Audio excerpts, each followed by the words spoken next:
Welcome, everyone. Today, we will explore one of the most fascinating and enduring concepts in human history, free will. The idea that we are free to make choices and act upon them is central to many of our beliefs, values, and aspirations. Yet, what do we really mean by free will? Where did this concept come from, and why is it so important to us? First, let us define free will. Free will refers to the ability of a human being to make choices that are not determined by external factors, such as fate, determinism, or divine predestination. It is the capacity to act according to our own desires, values, and beliefs, and to be held responsible for the consequences of our actions. The concept of free will has a long and complex history that spans across different cultures, religions, and philosophical traditions. The ancient Greeks, for example, believed in the power of human agency to shape one's destiny, as expressed in the works of Homer, Plato, and Aristotle. In the Judeo-Christian tradition, free will is a central theme that reflects the idea of moral accountability and the choice between good and evil. In the Enlightenment era, free will became a key concept in the humanist and liberal movements, which emphasized individual autonomy and political freedom. Today, free will remains an important topic in various fields of study, such as psychology, neuroscience, law, and ethics. It is a subject of debate, speculation, and inquiry as we continue to explore the limits and possibilities of human agency. In the next sections of this lecture, we will delve deeper into the concept of free will, its historical origins, and its importance in human experience. We will examine some of the key debates and perspectives on free will, and explore the implications of these debates for our understanding of human behavior, morality, and society. The illusion of free will. Despite the widespread belief in free will, recent scientific studies have cast doubt on the existence of this phenomenon. One of the most influential studies in this area is the Benjamin-Libet experiment, which has challenged our understanding of the relationship between conscious will and action. In the Benjamin-Libet experiment, participants were instructed to perform a simple action, such as pressing a button, while their brain activity was being monitored by electroencephalography, EEG. The study found that the brain activity associated with the action began to occur before the participants consciously decided to perform the action. This led to the conclusion that our actions may be determined by unconscious neural processes rather than by our conscious will. This discovery has significant implications for our understanding of free will. The readiness potential, which is the neural activity associated with an upcoming voluntary action, is thought to be generated before the conscious awareness of the decision to act. This suggests that our actions may be determined by unconscious processes in the brain, rather than by our conscious choice.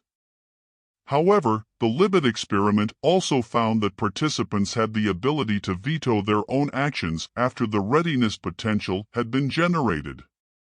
This has led some to argue that we may have a limited form of free will, in which we can override our automatic impulses if we become aware of them in time.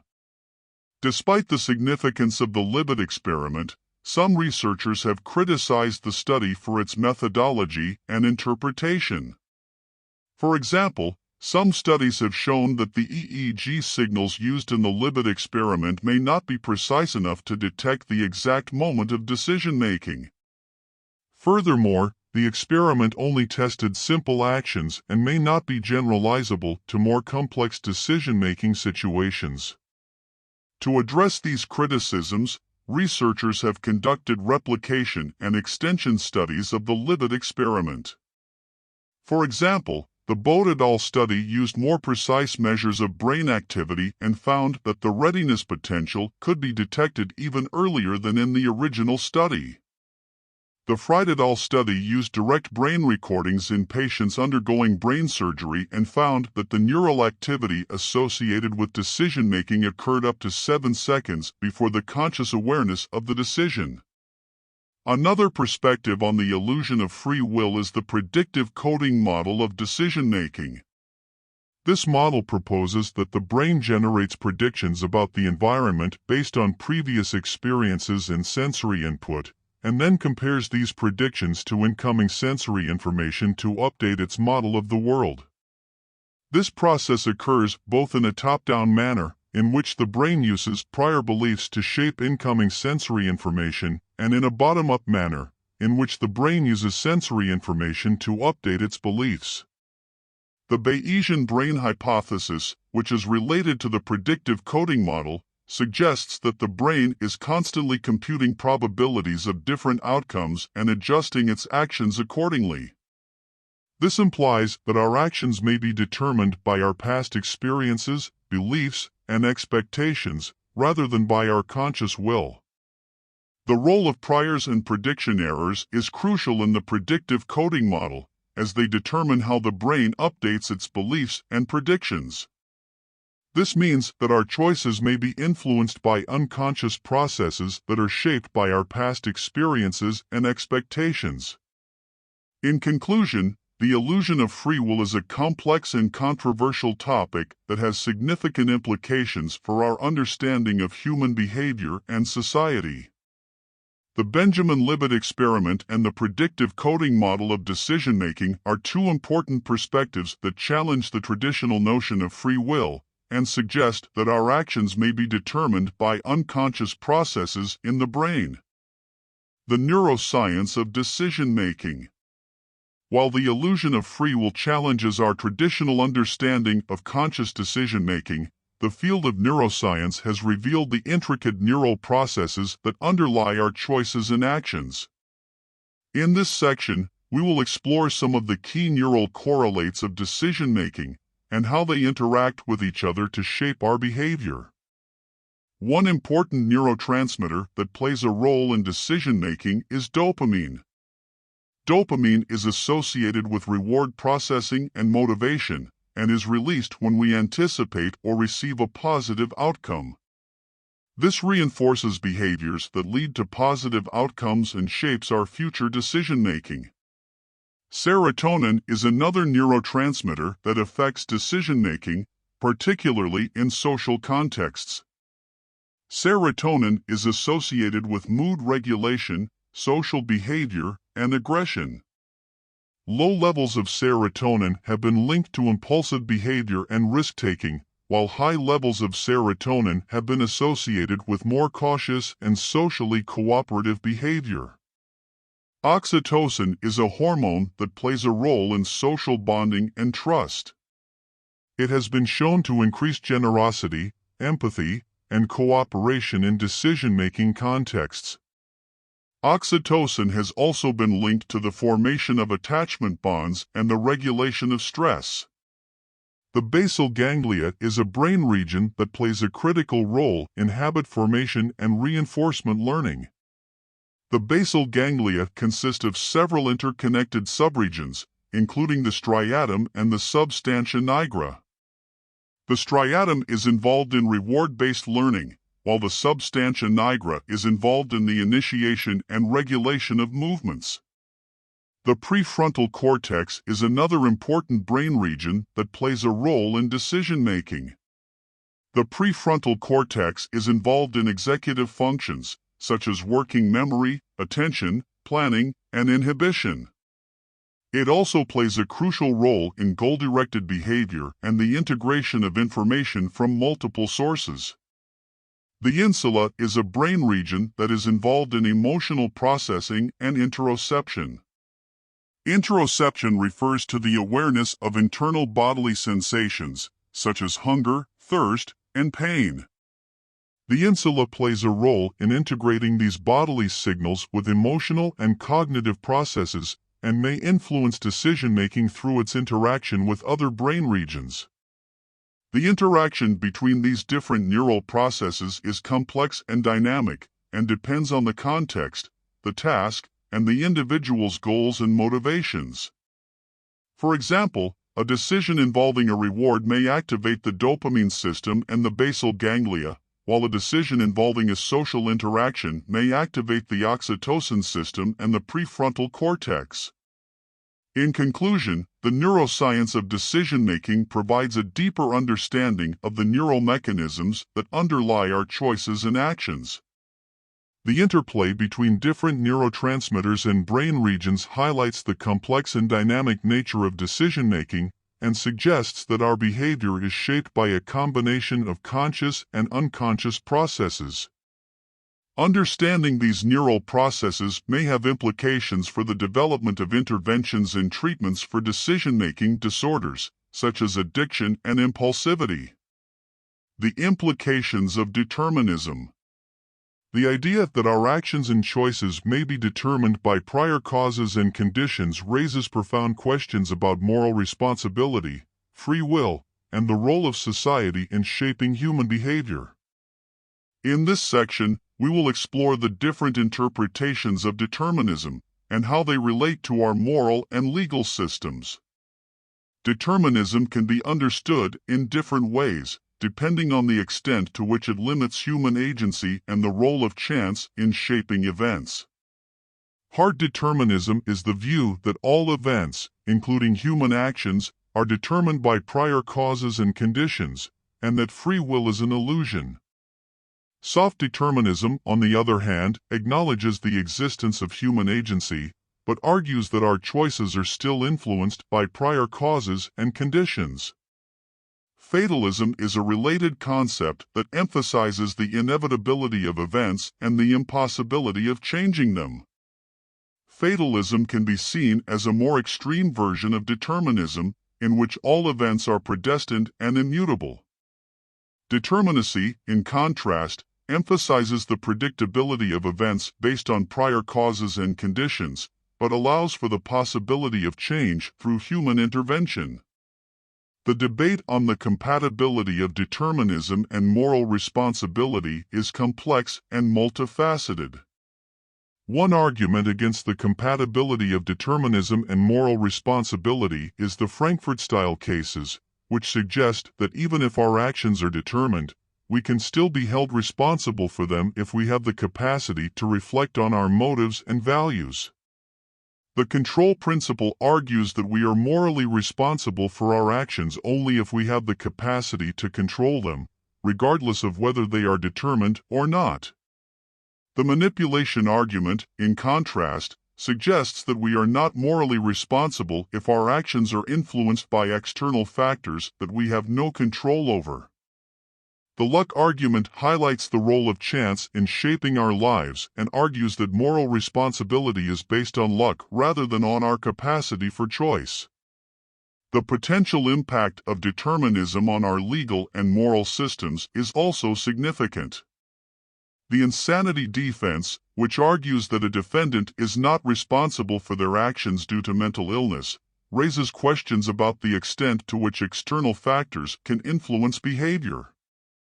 The diminished capacity defense, which argues that a defendant's capacity for decision-making is impaired, raises questions about the extent to which prior causes and conditions can limit human agency. The rehabilitative model, which emphasizes the potential for change and reform, suggests that even if our actions are determined, we can still be held accountable and given the opportunity to improve. The restorative justice model, which emphasizes the need for repairing harm and restoring relationships, suggests that moral responsibility is not just a matter of punishment, but also of healing and reconciliation. The concept of determinism, which suggests that our choices and actions may be determined by prior causes and conditions, has far-reaching implications for our understanding of human agency, moral responsibility, and the role of society in shaping behavior. Here are some hypothetical and real examples that illustrate some of the potential implications of determinism. The prediction of criminal behavior. If determinism is true, then our choices and actions are ultimately determined by prior causes and conditions, including genetic and environmental factors. This raises the question of whether it might be possible to predict criminal behavior based on these factors. For example, if there were a strong correlation between certain genetic markers and criminal behavior, would it be ethical or justifiable to screen individuals based on these markers and intervene preemptively to prevent crime? Or would such interventions be tantamount to violating individuals' autonomy and basic human rights? Also, who defines what criminal actions are and why?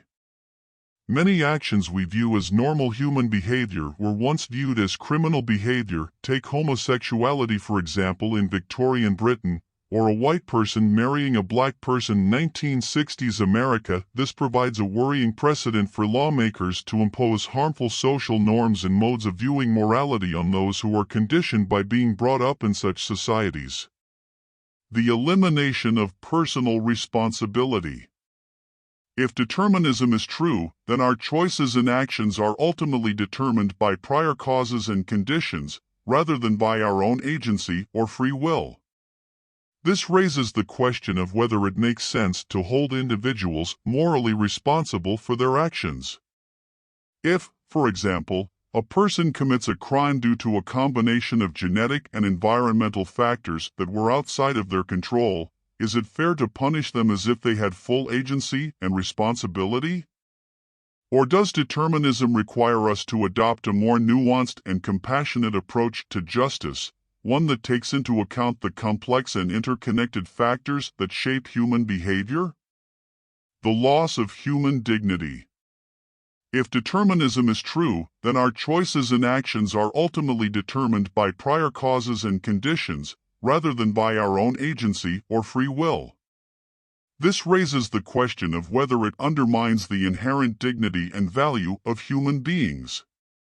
If our actions are ultimately determined by factors beyond our control, do we lose our status as moral agents, capable of making meaningful choices and living meaningful lives?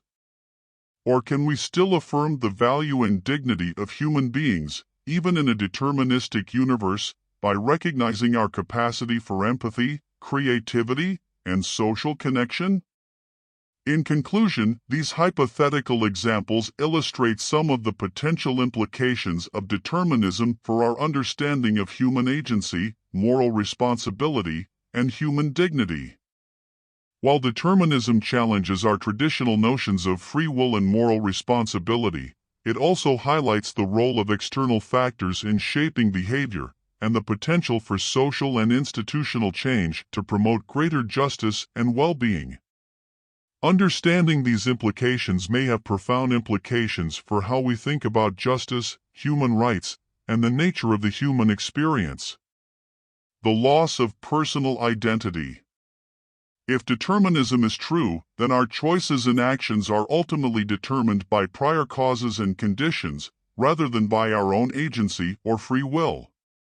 This raises the question of whether it undermines the notion of personal identity, which is based on the idea of a unique and autonomous self. If our choices and actions are determined by external factors, then do we lose our sense of individuality and uniqueness? Or can we still affirm the importance of personal identity by recognizing the complex interplay between internal and external factors that shape our sense of self? The inevitability of suffering. If determinism is true, then our choices and actions are ultimately determined by prior causes and conditions, rather than by our own agency or free will. This raises the question of whether it implies the inevitability of suffering and tragedy. If our lives are ultimately determined by factors beyond our control, then does this mean that we are fated to experience suffering and tragedy, regardless of our efforts to prevent them? Or can we still find meaning and purpose in the face of suffering and tragedy by recognizing the role of compassion, resilience, and community in promoting healing and growth? Manipulation in marketing and business. If determinism is true, then our choices and actions are ultimately determined by prior causes and conditions, including genetic and environmental factors. This raises the question of whether it might be possible to manipulate these factors to influence consumer behavior and promote sales. For example, if certain environmental cues or psychological triggers could be identified that reliably promote impulse buying or brand loyalty, would it be ethical or justifiable to use these techniques to drive sales? Or would such manipulations be tantamount to violating individuals' autonomy and basic human rights? Political control and social oppression. If determinism is true, then our choices and actions are ultimately determined by prior causes and conditions, rather than by our own agency or free will. This raises the question of whether it might be possible to use this understanding to exert political control or social oppression. For example, if certain demographic or genetic markers could be identified that reliably predict voting behavior or political attitudes, would it be ethical or justifiable to use this information to influence elections or public policy? Or would such practices be seen as a violation of democratic principles and basic human rights? Oppression and social injustice. If determinism is true, then our choices and actions are ultimately determined by prior causes and conditions, rather than by our own agency or free will. This raises the question of whether it might be possible to use this understanding to justify social oppression and injustice. For example, if certain demographic or genetic markers could be identified that reliably predict criminal behavior or other forms of deviance, would it be ethical or justifiable to use this information to profile or discriminate against certain individuals or groups?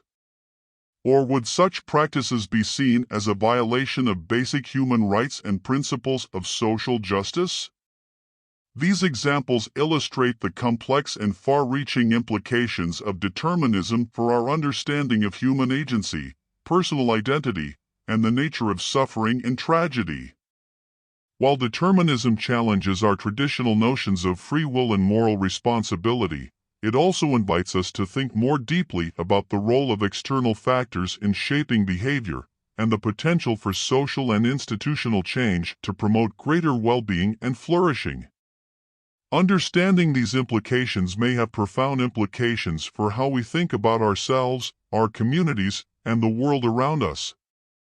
The meaning of life in a deterministic universe. The concept of determinism can be daunting when it comes to questions of the meaning and purpose of human existence. If our choices and actions are determined by prior causes and conditions, it can seem as though our lives lack true significance. In this section, we have explored some of the major philosophical responses to determinism and their implications for the meaning of life. The existentialist perspective emphasizes the absurdity of human existence in a deterministic universe. From this view, human beings are trapped in a world that lacks inherent meaning and purpose, and must create their own values and purposes in the face of this absurdity. The search for authenticity, which involves rejecting external norms and cultivating personal freedom and responsibility, can provide a way of confronting the meaninglessness of existence and finding purpose in one's own life. Nihilism, on the other hand, rejects all values and beliefs as arbitrary and meaningless. In a deterministic universe, all values and beliefs are determined by prior causes and conditions, which means there is no objective or universal meaning to human existence.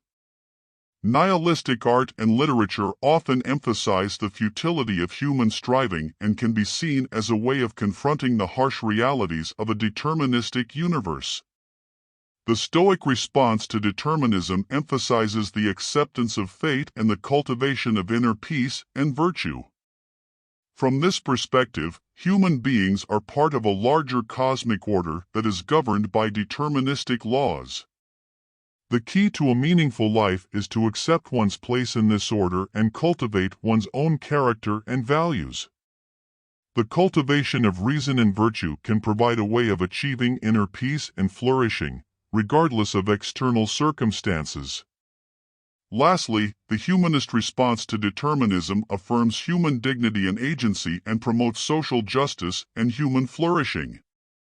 According to this view, human beings can create meaning and purpose in their lives even in the face of deterministic forces.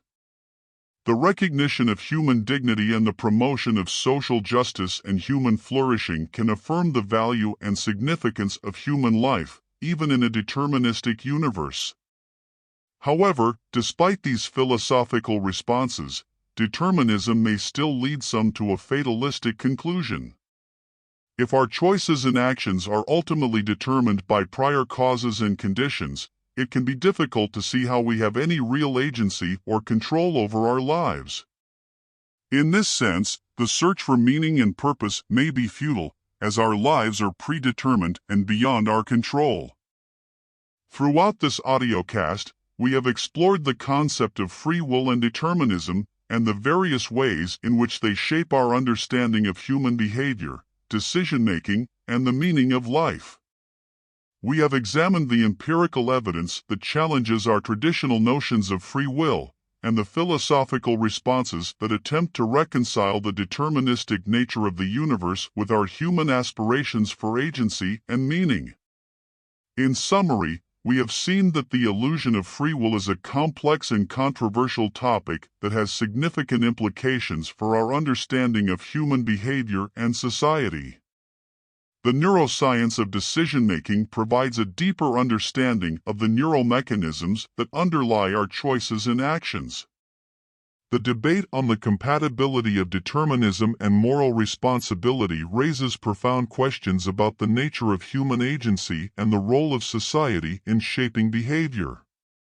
And the question of the meaning of life in a deterministic universe reflects the diversity of human experiences and aspirations in the face of existential uncertainty. While there is no clear consensus on the ethics of procreation, some philosophical arguments have been made that suggest that individuals who understand determinism may have a unique responsibility to consider the implications of their actions, including the decision to procreate. The argument is based on the idea that individuals who understand determinism are enlightened enough to know that people cannot control their fate, and therefore, they may be more aware of the risks of imposing a deterministic trajectory on someone who cannot consent, and so it may be immoral for such people to procreate given the risks they are aware of. Of course, deterministically, they could also be psychopathic and yet also aware of the fact they run the risk of imposing a terrible deterministic trajectory on their future children, and because of their psychopathic nature that has been deterministically imposed on them, they may not care about the fact they are imposing possible terrible harm on their future children. In summary, I argue that individuals who understand determinism should consider the potential harm they may cause by bringing a child into the world who will be subject to the same deterministic forces that govern all human behavior. I suggest that such individuals have a unique responsibility to consider the potential harm they may cause by bringing a child into a world that they cannot control. In conclusion, I invite you to continue exploring these ideas and to engage in ongoing dialogue and reflection about the nature of free will, determinism, and the human experience. May your journey be filled with curiosity, insight, and growth. Thank you for your attention.